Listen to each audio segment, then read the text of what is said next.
لا حول ولا قوة الا باللہ العلی العظیم۔ اعوذ باللہ السمیع العلیم من الشیطان اللعین الرجیم۔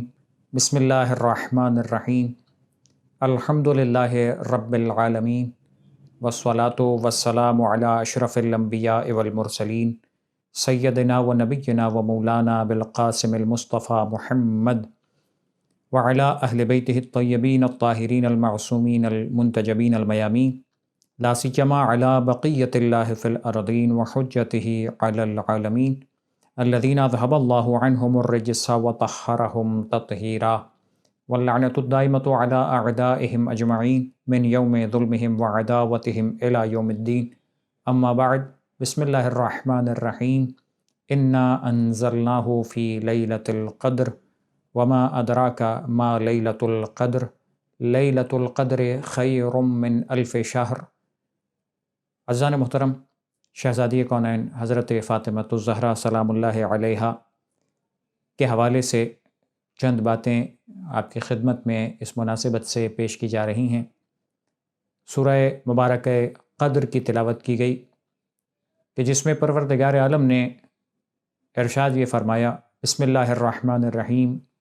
انا انزلناہ فی لیلۃ القدر، ہم نے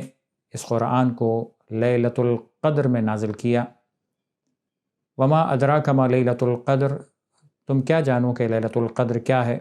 لیلۃ القدر خیر من الف شہر،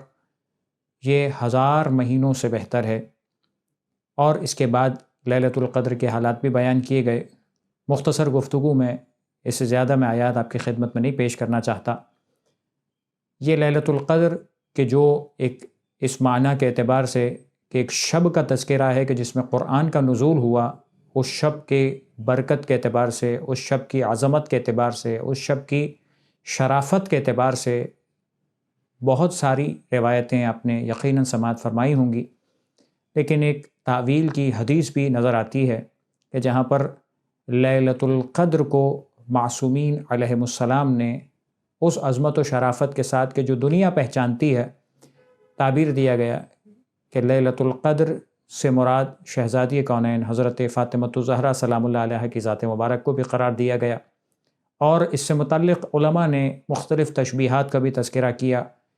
کہ کیسے اس لیلۃ القدر سے اور اس کی شرافت اور عظمت سے ہم شہزادی کونین کی زندگی کے حوالے سے معرفت کے کچھ مراحل طے کر سکتے ہیں۔ عزیزان محترم، اس شہزادی کا تذکرہ ہے کہ جسے پروردگار عالم نے وہ عظمت و مقام عطا کیا کہ ایک مرتبہ اللہ کے رسول حضرت محمد مصطفیٰ صلی اللہ علیہ وآلہ وسلم ارشاد فرماتے ہوئے نظر آتے ہیں کہ فقط شہزادی کونین کا نام جو پروردگار عالم کے حکم سے فاطمہ رکھا گیا، اس کی علت ارشاد فرماتے ہوئے، اس کی وجہ ارشاد فرماتے ہوئے کہتے ہیں کہ یہ نام اس لیے رکھا گیا کہ شہزادی خود بھی اور شہزادی کے چاہنے والے بھی جہنم کی آگ سے دور رکھے گئے ہیں۔ جو شہزادی کی محبت اپنے دل میں رکھتا ہے، پروردگار عالم نے اس کے لیے یہ انتظام کیا ہے کہ اسے جہنم کی آگ سے دور رکھے گا۔ تو آپ اندازہ کر سکتے ہیں کہ اس بی بی کی عظمت کیا ہوگی اور پروردگار کے نزدیک اس شہزادی کا مقام کیا ہوگا کہ جن کی محبتوں کو دل میں رکھ کر انسان پروردگار عالم کے عذاب سے بچ سکتا ہے، اس جہنم کی آگ سے بچ سکتا ہے کہ جس میں پروردگار ہر اس شخص کو داخل کرنے والا ہے جو خدا سے دشمنی کرے، ہر اس شخص کو داخل کرنے والا ہے جو خدا کی نافرمانی کرے، لیکن شہزادی کے چاہنے والوں کے لیے پروردگار عالم نے ایک خصوصیت قرار دی، اور جس خصوصیت کو ایک اور روایت کے ذیل میں کہ جو محمد ابن مسلم، امام محمد باقر علیہ السلام کے زمانے میں امام سے تربیت پانے والے ان افراد میں سے، ان اصحاب میں سے کہ جن کا بہترین انداز سے اہل بیت نے تذکرہ فرمایا، محمد ابن مسلم کی روایت میں بھی نظر آتا ہے کہ جہاں پر انہوں نے امام باقر علیہ السلام کو یہ کہتے ہوئے سنا کہ شہزادی قیامت کے میدان میں جس کیفیت سے، ایک خاص حالت کا تذکرہ فرمایا کہ شہزادی جہنم کے دروازے پر کھڑی ہوں گی۔ کیوں شہزادی دروازہ جہنم پہ کھڑی ہیں؟ کہ ایک مرتبہ قیامت کے اس محشر میں پروردگار ہر ایک انسان کا فیصلہ کر رہا ہے، وہاں پر جیسا جس کا عقیدہ ہے، جیسا جس کا ایمان ہے، جیسا اس کا عمل ہے، اس اعتبار سے اس کے بارے میں فیصلہ کیا جا رہا ہے۔ اور مولا ارشاد فرماتے ہیں کہ اس وقت ہر انسان کی پیشانی پر لکھا ہوگا کہ یا تو یہ صاحب ایمان ہے، مومن ہے، یا تو یہ کافر ہے۔ وہاں پر دوسری تیسری کوئی کیٹیگری نہیں ہے، یا تو صاحب ایمان مومن ہے یا کافر ہے۔ کہ جو جس کیفیت میں ہوگا پروردگار اس کے لیے ظاہر کر دے گا اس کی پیشانی پر کہ یہ مومن اور یہ کافر ہے۔ اس کے علاوہ کوئی تیسری بات نہیں۔ بس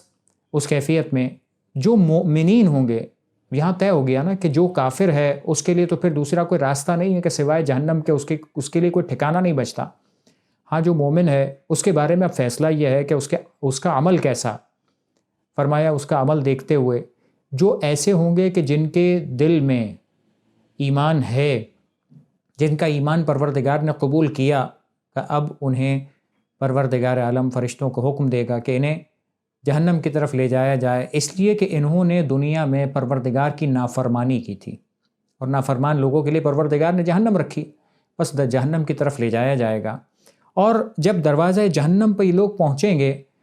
تو ان کی پیشانی پر یہ جو مؤمن کا لفظ لکھا ہوگا، جو صاحب ایمان کی علامت ہوگی، کیسے دیکھ کر شہزادی سوال کریں گی، پروردگار اے میرے مالک، تو نے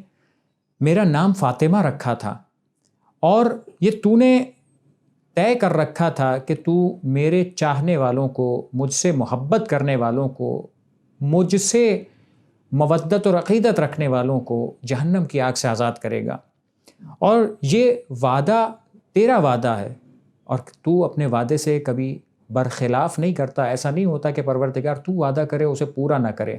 کہ ایک مرتبہ پروردگار عالم ارشاد فرمائے گا، اور جواب میں شہزادی کونین کی اس عظمت کو بیان کیا جائے گا کہ فاطمہ تم نے سچ کہا۔ بات یہی ہے، فیصلہ یہی ہے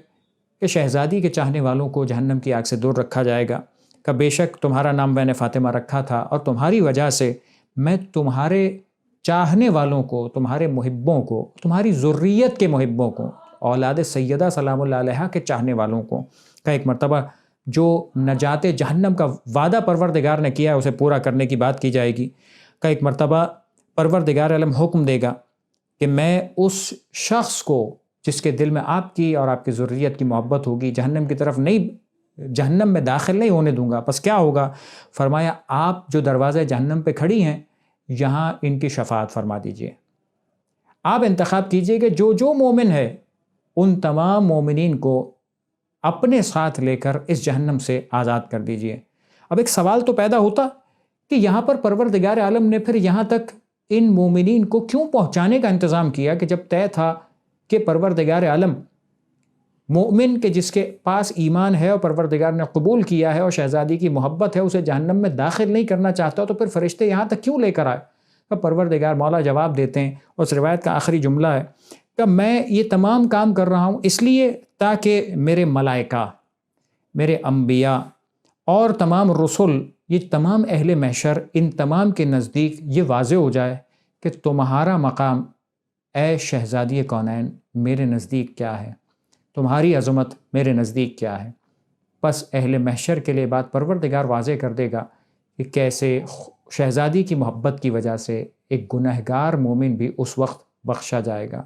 لیکن ایک بات توجہ میں رہنی چاہیے کہ اس کا مطلب قطعاً یہ نہیں ہے کہ انسان اگر شہزادی کی محبت دل میں رکھتا ہے تو پھر گناہ کرنے کا اسے سرٹیفکیٹ حاصل ہو جائے۔ یقیناً پروردگار نہ یہ چاہتا ہے، اور نہ یہ پروردگار عالم نے اہل بیت کی محبت کا نتیجہ قرار دیا ہے، اس لیے کہ بعض اوقات یہ بھی کیفیت ہو جاتی ہے کہ اس وقت جس کا ایمان قبول ہوا، تاریخ میں ایسے کئی واقعات نظر آتے ہیں کہ جنہوں نے خدا کی نافرمانی کر کے وہ جو محبت اہل بیت دل میں تھی، ایک وقت وہ بھی آتا ہے کہ جہاں پر اس معصیت پروردگار کے نتیجے میں پروردگار اس ایمان کو زائل کر دیتا ہے،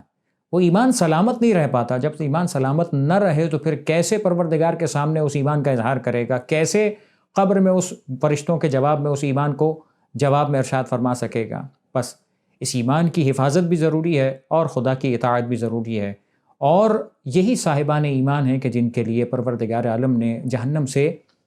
نجات کا وعدہ فرمایا ہے۔ لیکن بہرحال قبر کا عذاب بھی ہے، برزخ کے مراحل بھی ہیں، یہ تمام مراحل بھی ہیں، چونکہ بات مختصر کرنی ہے اس لیے میں ان تمام اشاروں کو فقط پیش کرتے ہوئے اپنی بات کو آگے بڑھاؤں کہ جس شہزادی کو پروردگار عالم نے یہ مقام عطا کیا، اللہ کے رسول حضرت محمد مصطفیٰ صلی اللہ علیہ وآلہ وسلم ایک مرتبہ اپنے گھر سے خارج ہوتے ہیں اور شہزادی کا ہاتھ تھام کر یہ جملہ ارشاد فرماتے ہیں اور لوگوں کے درمیان یہ بات بالکل واضح کر دیتے ہیں کہ فمن عرفہا فقد عرف، جو اسے جانتا ہے وہ جانتا ہے، ومن لم یعرفہا، جو نہیں جانتا وہ جان لے، یہ میری بیٹی فاطمہ ہے، وہی بضعۃ منی، یہ میرا ٹکڑا ہے، وقلبی، یہ میرا دل ہے، وروحی التی بین جنبی، یہ میری روح ہے جو میرے پہلو کے درمیان ہے۔ بس جسے رسول کا ٹکڑا کہا، جسے رسول کا قلب کہا گیا، جسے رسول کی روح کہا گیا، وہ ذات ہے ذات شہزادی کونین، کہ جن کی عقیدت اور جن کی محبت کے بغیر اور جن کی شفاعت کے بغیر اور جن پر ایمان کے بغیر کوئی انسان رسول پر ایمان مکمل کر ہی نہیں سکتا۔ بس رسول پر ایمان اسی وقت مکمل ہوتا ہے کہ جب آل رسول اور شہزادی کونین، خاص طور پر شہزادی اور ان کی اولاد، وہ راضی ہوں، پروردگار ایسے ایمان کو قبول کرتا ہے۔ بس ایک مرتبہ اللہ کے رسول فرماتے ہیں کہ فمن آذاہا فقد آذانی، جس نے اسے اذیت دی اس نے مجھے اذیت دی، ومن آذانی فقد آذى اللہ، جس نے مجھے اذیت دی وہ ایسا ہے جیسے اس نے پروردگار عالم کو ناراض کیا۔ بس یہ جملہ اللہ کے رسول کا بتلا رہا ہے کہ اگر کوئی رسول کا نام لے کر شہزادی کی ناراضگی کا سبب بن جائے تو پروردگار ایسی محبت کو کبھی قبول نہیں کرے گا۔ عزیزان محترم، بس یہ عظمت شہزادی کی، یہ مقام شہزادی کا، یہ شرافت شہزادی کی، اور وہ کردار و سیرت کہ جس کے بہت پہلو جو علماء ذکر کرتے ہیں، اور تاریخ نے جن جن واقعات کو ذکر کیا، بہرحال انسان کے الفاظ محدود ہیں، کسی زبان میں وہ تاب نہیں ہے کہ وہ شہزادی کی معرفت اور ان کی تمام تر کیفیتوں کو فقط بیان ہی کر پائے، یہ ممکن نہیں ہے۔ ان کے فضائل کا نہ احصاء کیا جا سکتا ہے، نہ اس زبان میں وہ تاثیر ہے کہ ان کے فضائل کو بیان کیا جا سکے۔ وہ عظمت کے بعد جب وہ شہزادی دنیا سے رخصت ہوتی ہیں تو آخری جملہ آپ کی خدمت میں عرض کروں کہ وہ شہزادی جب دنیا سے جا رہی ہیں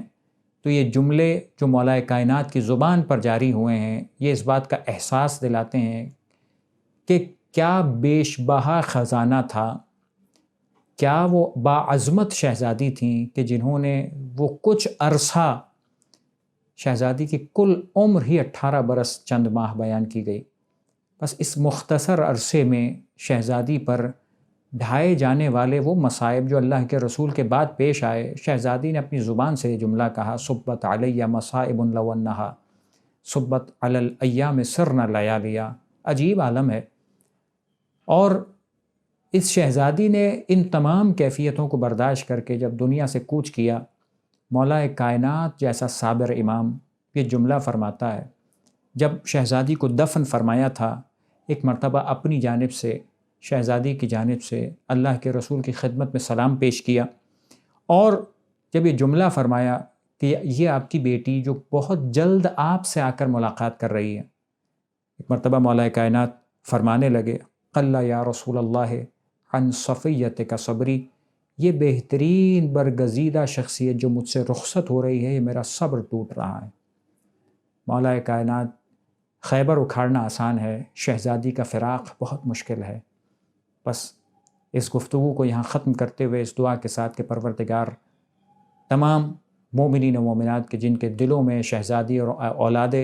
فاطمہ کی محبت ہے، ذریت فاطمہ کی محبت ہے، پروردگار ان تمام کی جان، مال، عزت و آبرو کی حفاظت فرمائے، زمانے کے امام کے ظہور میں تعجیل فرمائے، اور ہم سب کو ان کے آوان و انصار میں قرار فرمائے۔ وتقبل منا انك انت السميع العليم وتب علينا انك انت التواب الرحيم برحمتك يا ارحم الراحمين۔